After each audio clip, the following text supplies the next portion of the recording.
On the morning of August 27th, 2025, a shooter opened fire on the Annunciation Church in South Minneapolis, killing Harper Moisky and Fletcher Merkel, and wounding 27 others, 3 church members in their 80s and 24 children.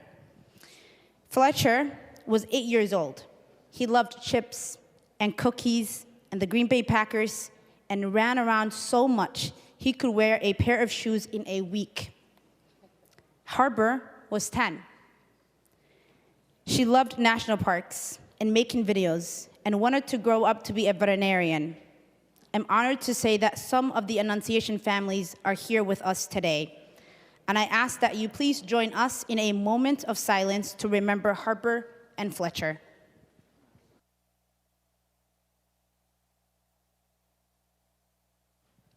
Thank you. What made Harper and Fletcher unique is what makes their loss a tragedy.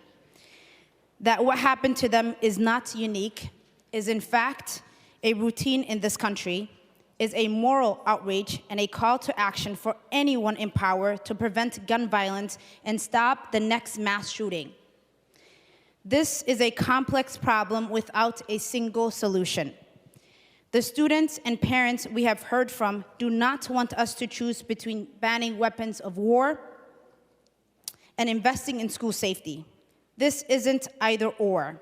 We need both. When it comes to keeping kids safe, the only responsible choice is all of the above. Bills included in the package will invest in tens of millions of dollars in safety upgrades for our schools, both public and private. Another will make a critical investment in mental health access for Minnesota children. Another will reban the binary triggers that shooters use to make standard guns twice as lethal. Another will enhance the statewide use of extreme risk protection orders to keep guns out of the hands of people who pose imminent threat to themselves or others. And this bill includes a ban on the sale of semi-automatic military-style assault weapons and high-capacity magazine, the type that were used at Annunciation and in shootings at Sandy Hook, Parkland, Uvalde, and in more than 150 shootings in the last 10 years. My generation is the first in American history where shootings became so normalized that we run active drills at schools.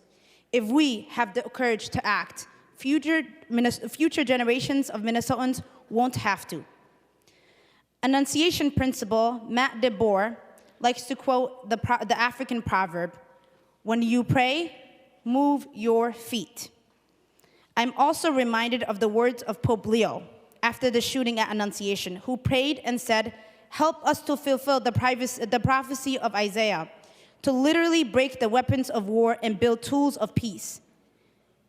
The key words there are help us to fulfill. Help us. We may call upon a higher power, but we have a duty to act here on earth, especially those of us in positions of power on a day like today.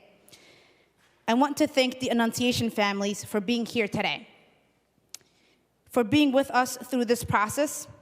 It is through their strength, faith, humanity, and love for their children that got each other through impossible pain and got this historic, powerful legislation to where it is today.